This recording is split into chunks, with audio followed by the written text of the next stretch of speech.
Saya ditantang berani enggak? Nah, makanya di AFC aku ya wani.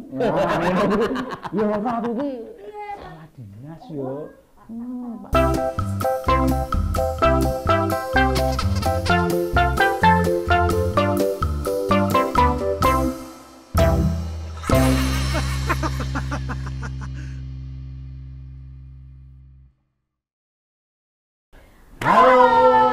Ketemu lagi di acara podcast Waton Guyon. Nek guyon ojo waton. Ojo baper. Ojo baper nek ndelok podcast. Karena ini acara isih anyar, isih gres, isih plastikan. Wah. Dari Jogja memang istimewa. Tentu saja di podcast Waton Guyon itu selalu menghadirkan narasumber bintang tamu yang gila-gila, keren-keren. Mereka yang mempunyai intelijen dalam berkesenian dan berbudaya. Wes pokoke apa-apa jual dine kabeh.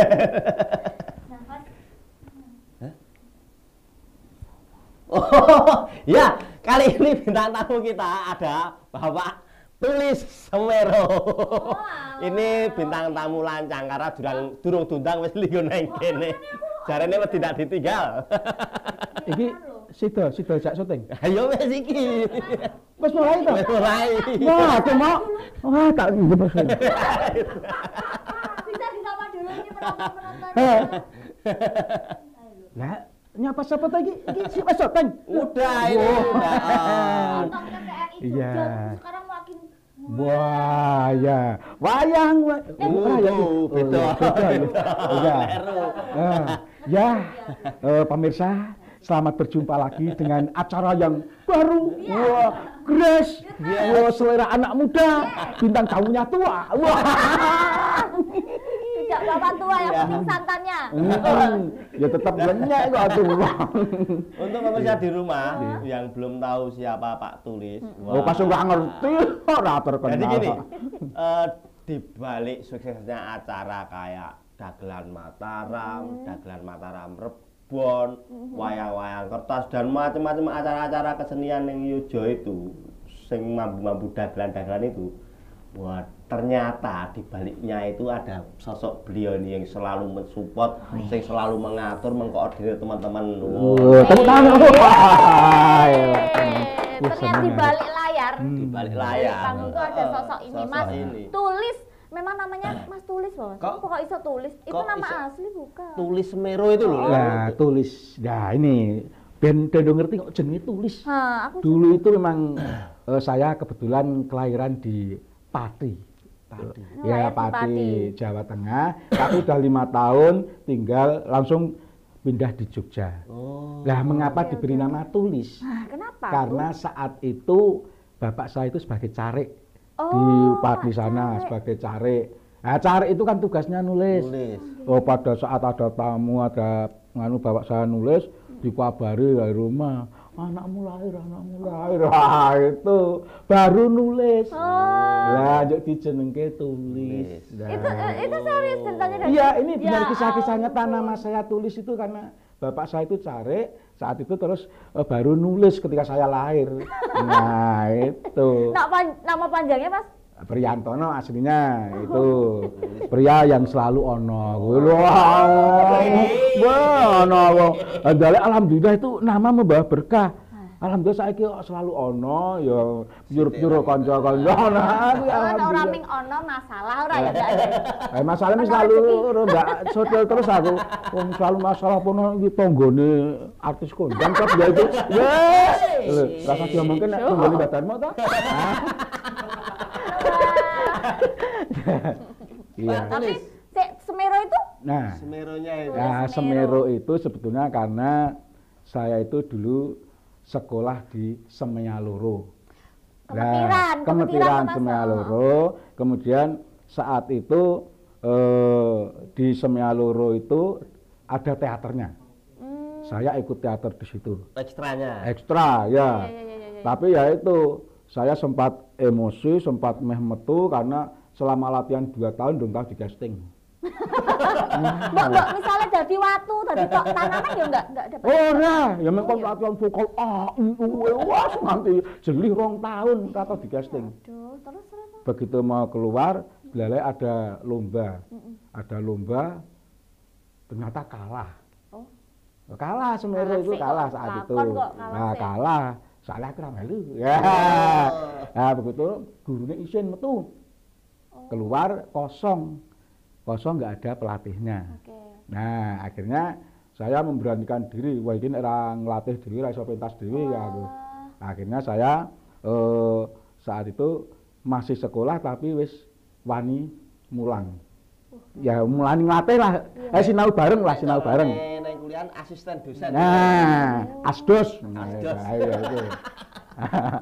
Ya, jadi ketika itu saya berani melatih, terus lomba ada di zaman dulu itu rame lomba itu di PMPS Pasar Malam, panggung Sekaten itu. Oh iya. Nah, lomba itu Mas. Di sana dilombakan ya? Ya, dulu lomba teater itu. Mungsuhe bangsa Mbak Arki Sundari barang itu. Iya itu termasuk lawak. Mungsuhe Mas Jonet, Mas Wisben. Nah, itu mungsuhe itu. Lalai menang. Nah, saya nggawe naskah dhewe mencoba menyutradari. Akhirnya oleh sekolahan saya diminta menjadi, karena setelah itu saya kelas 3 terus lulus, diminta untuk melatih. Dalah juara-juara do ngerti nih, tulis apa to? Kayak wong Semeru. Tulis apa tuh? Nah, jadi tulis Semeru, Semea loro. Karena sekarang jadi menjadi SMK 1, ora mungkin Semeko, ora mungkin toh ya. Nah, tetap Semeru, cuma artinya saya rubah Semeru, setia marang eka rasa, setia pada satu rasa. Karena semua pertunjukan itu menjadi satu kesatuan. Wow. Pinter ya? Wah, cerdas, sing intelijen iki lho. Iya. Keren sekali. Tapi sampai sekarang masih ngajar Mas? Ya masih. Ana rata ajar ora lara kabeh. Aduh, tak ajar. Ngajar. Bukan ngajar itu. Ngajar itu tadi pelatihan. Ya masih. Ya itu masih. Mas tulis Semeru. Mula bukane ngono ki menjadi tulis Semeru itu. Padahal sebetulnya aslinya saya itu dari lawak, bukan teater. Serius Mas malah? Iya, saya awal mulanya adalah mungkin di kampungnya dengan sekarang tinggal itu di Suryawijayan, itu ada yang namanya pengajian Taman Melati. Itu ada yang namanya Lawak Melati Group. Di situ ada Mas Dewo PLO, Mbah Darmo. Zaman dulu namanya Beni Kuncung. Oh, Beni Kuncung ya, itu Beni Kuncung. Itu mereka melatih grup junior. Melatih grup yang senior. Saya juniornya. Saat itu selalu pentas lomba. Nah, ini akhirnya sampai saat itu saya bisa wong durang ngerti aku asline pelawak wong ora tau muncul. Padahal dulu ketika itu saya juara nasional lawak. Se-Indonesia juara 1 saya. Serius Mas? Juara tingkat nasional di mana waktu itu? Jakarta? Di Taman Mini, Taman Impian Jaya Ancol. Tahun 1996 saat itu ada kejadian kuda tuli itu. Ya saya juara 1 se-Indonesia itu. Nah, kalau sekarang kayak FLSSN itu enggak, itu umum kok. Oh, untuk umum. Gila, Mas, saat itu ya musuhnya saat itu ya ada Rini S. Bonbon, ada dari sekarang siapa yang jadi presenter kondang-kondang itu. Ning aku ya ora kondang ya saiki mereka ada kondang. Padahal rada menang ada kondang ya. Wis syaraté kondang iku kudu menang kok ya. Nah, itu. Saya dari aslinya dari lawak awalnya. Berarti sorry Mas, yang waktu lomba tingkat nasional itu sendiri. Jadi kalau kayak sekarang tuh kayak stand up comedy gitu? Iya, jadi lomba itu saat itu ada lomba dagelan lawak tingkat nasional. Nah, kemudian dari DIY itu mengirim ada yang ikut sekitar 4 grup. Termasuk rombongannya Mas Wisben, Mas Jonet masih dengan Mas Setiawan. Terus saya saat itu sebetulnya enggak ikut lomba tapi ngekru. Lebih aja gigi. Nah, saya enggak ikut lomba tapi ngekru. Ngekru tempatnya Mas Wisben, Mas Beni Kuncung itu. Saya ngekru di sana, pesertanya ternyata ada lomba lawak tunggal. Pesertanya banyak sekali itu. Terus sama Mas Bagong Subarjo itu melu sisan. Wah, rasa ngudut ya ngongkru. Akhirnya dibayari Mas Bagong Subarjo, saya ikut lomba dadaan itu.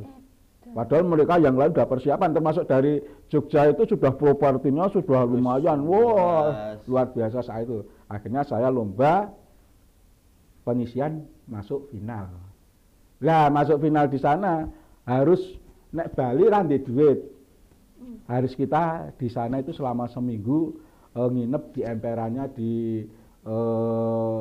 itu Taman Impian Jaya Ancol tuh nginep neng emperan-emperan itu. Jadi jarak dari lomba ke semifinal ke final, final ya itu seminggu. Sedangkan Randi sangu. Belas. Nah, itu. Terus mangannya piye, Mas? Nah, itu di sana ada seorang perupa dari DIY itu namanya Mas Padi buka lukisan di sana.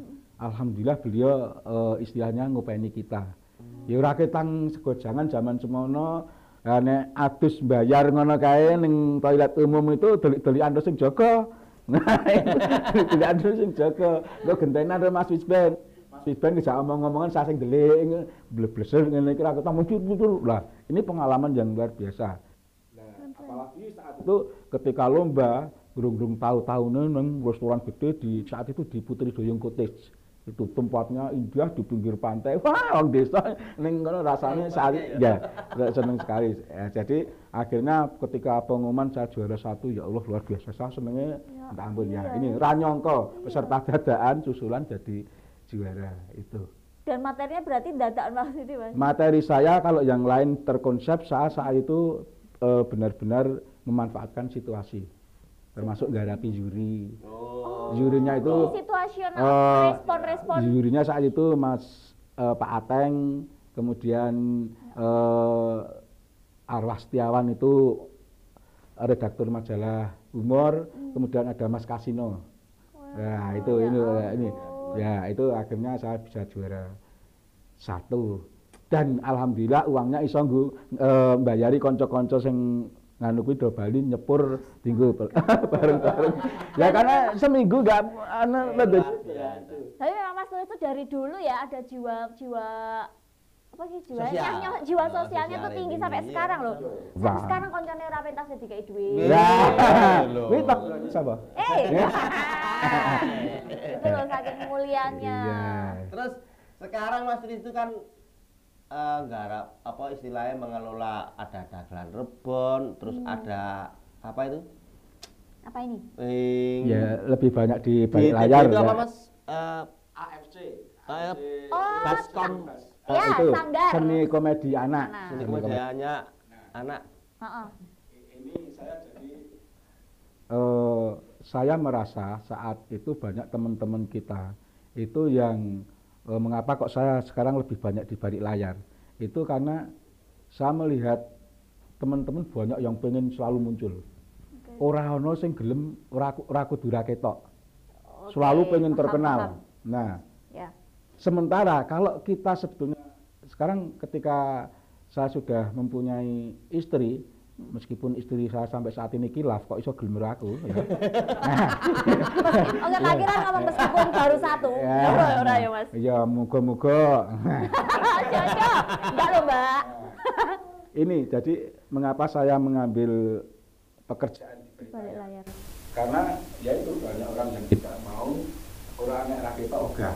Kudu ning arep. Sementara Bener. kalau kita melihat bangsa-bangsa saya sudah melihat iki aku di bojo, di anak, piye carane dapat penghasilan.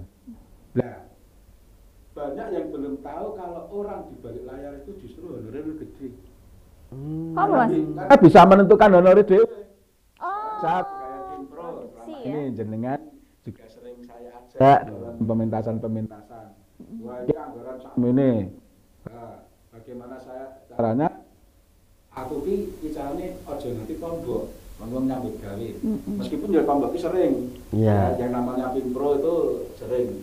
Tapi ketika saya di balik layar itu saya iso ngregani aku dhewe. Oh, paling aku untuk sakmene. Ini yang saya lakukan dengan catatan ini penting bagi saya pribadi. Ojo ngetok bagiannya konco. Teman-teman ya betul. Ini betul. paling penting Nah, itu. iso kayak luweh itu lebih bagus ya Mas ya.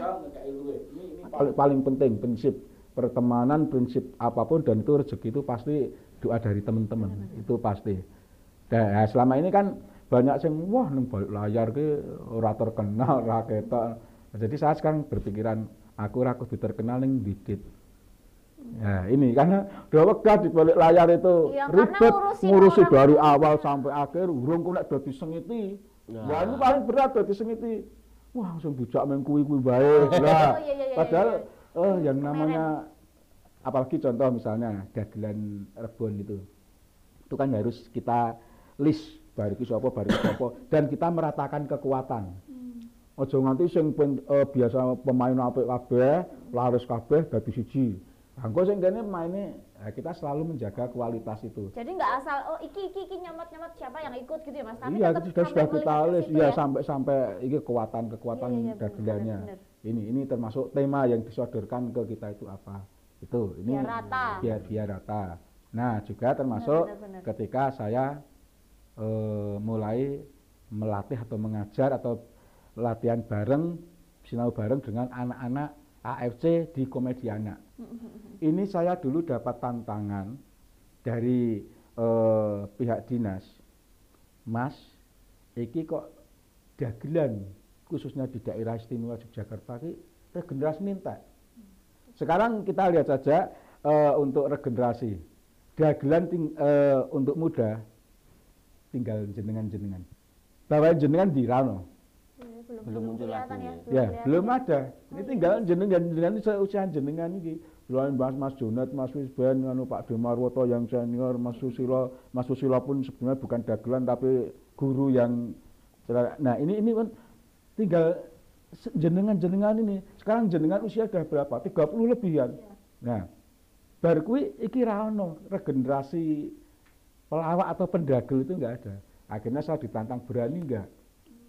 Nah, makanya di AFC aku ya aku iki kepala dinas yo.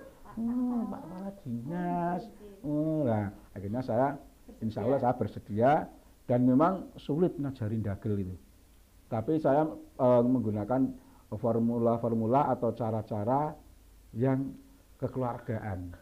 Ya, kita lihat dalam artian potensi anak itu seperti apa. Dan alhamdulillah kemarin sempat kita pentaskan di Dagelan Mataram Rebon juga. Itu semuanya anak-anak. MC-nya itu luar biasa MC-nya. Saya ngundang MC terkenal. Mbak. Anak-anak. Ya itu latihan dengan waktu yang mepet dengan mereka ya apapun hasilnya. Lepas dari hasilnya seperti apa ya? Ini mereka bisa nyatanya ya bisa dagel. Meskipun dan itu benar-benar saya senengnya itu banyak yang lepas naskah dalam artian orang nganggo naskah benar-benar improv. Ini yang menjadi kebanggaan saya ternyata meskipun ada yang mengatakan dagelan ki ora iso dipelajari ternyata ya ada yang bisa. Meskipun dari katakanlah 50 anak sing iso ke 10 apa 5 ya wis enggak masalah tapi paling tidak kita sudah berusaha alon-alon.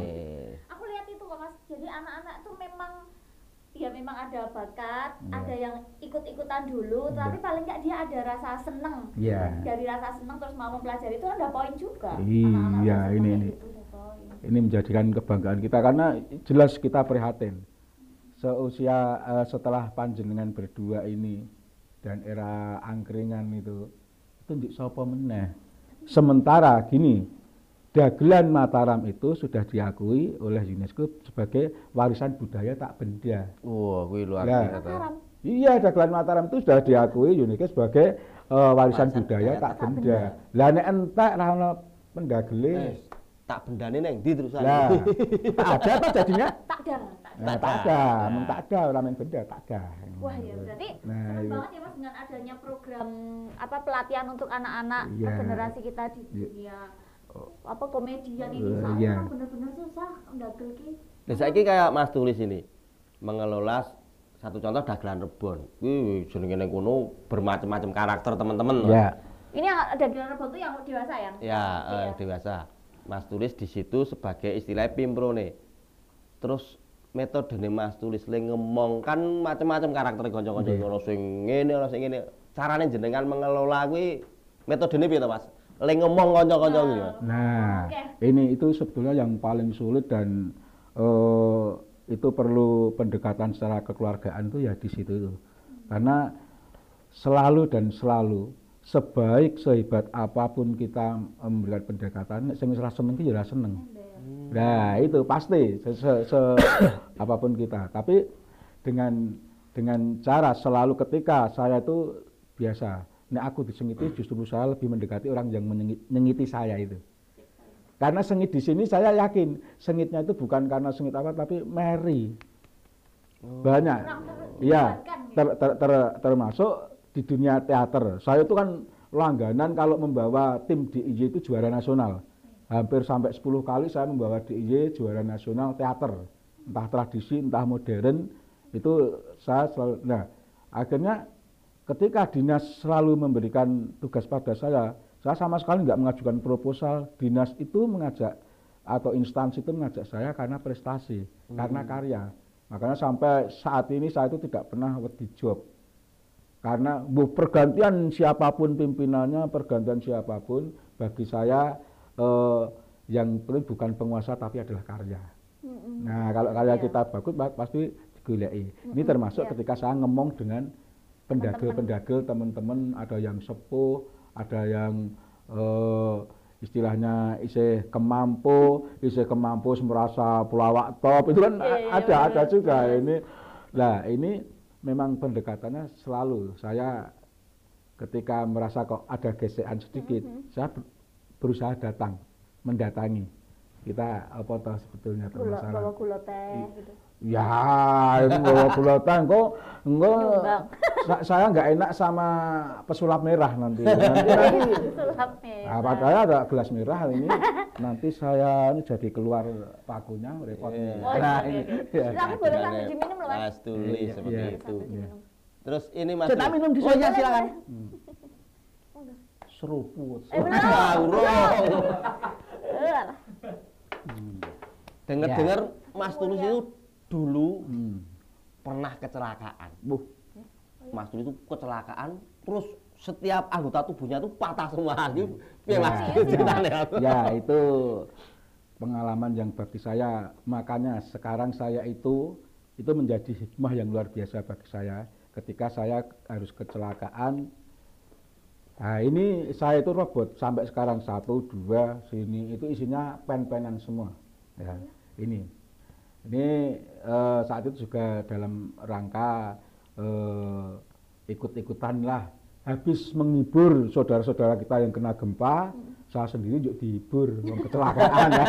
Nah, itu habis kita menghibur itu relawan-relawan itu, kita seniman juga saat itu gempa kita ikut. Alhamdulillah saat itu kita dengan temen ada acara di Kaliurang, galai kok ijen orang gabung ya lho gue atau itu akhirnya tabrakan, nah kecelakaan seperti itu akhirnya ya ini sampai sekarang belum dicabut wedi. Ya. Udah berapa tahun ya Mas? Udah tahun berarti 2006 gempa itu pas gempa kita. Jadi dulu waktu gempa itu kan kalau menghibur saudara-saudara kita yang jadi korban gempa itu kan di pondok-pondok iki. Iya, pelawak sing pelawak dono, sing ABW kono iki ngono. Wah, ngono kuwi. Jadi menghibur warga malah ganti dihibur. Nah, itu. Tapi ini hikmah, dari hikmah itu yang saya petik adalah ternyata saat itu saya galai masih duit oke, saat itu saya jualan batik. Wah, paling duit oke. Ternyata harus entek karena untuk biaya saya. Akhirnya saya berpikiran rezeki duit kuwi nggo apa to nek awak dhewe ming adi gegeng dhewe. Luwih apik sehebat apapun kita nyimpan kuwi engko arep di ya cukup sawaya-waya. Ya di sawaya. Akhirnya saya ya wis kabeh iki sewaktu-waktu anu luwih apik dibageke kanca-kanca ya, termasuk bagaimana kita selalu berbagi dengan teman-teman. Ini hikmah-hikmah yang selalu mulai dari itu saya. Jadi duit itu orang yang dipendem, nggak disimpan terus, tapi juga digunakan. Karena rezeki itu yang datang untuk kita, itu berarti kita amanah, kita juga bisa berbagi rezeki dari kita itu. Betul sekali, cerdas.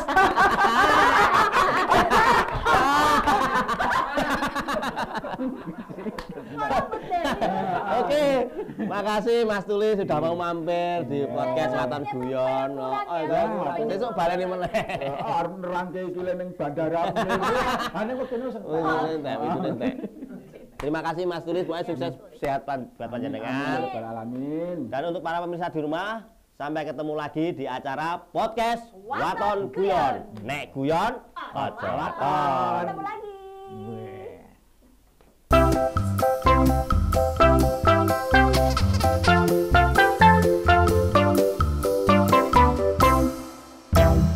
Thank you.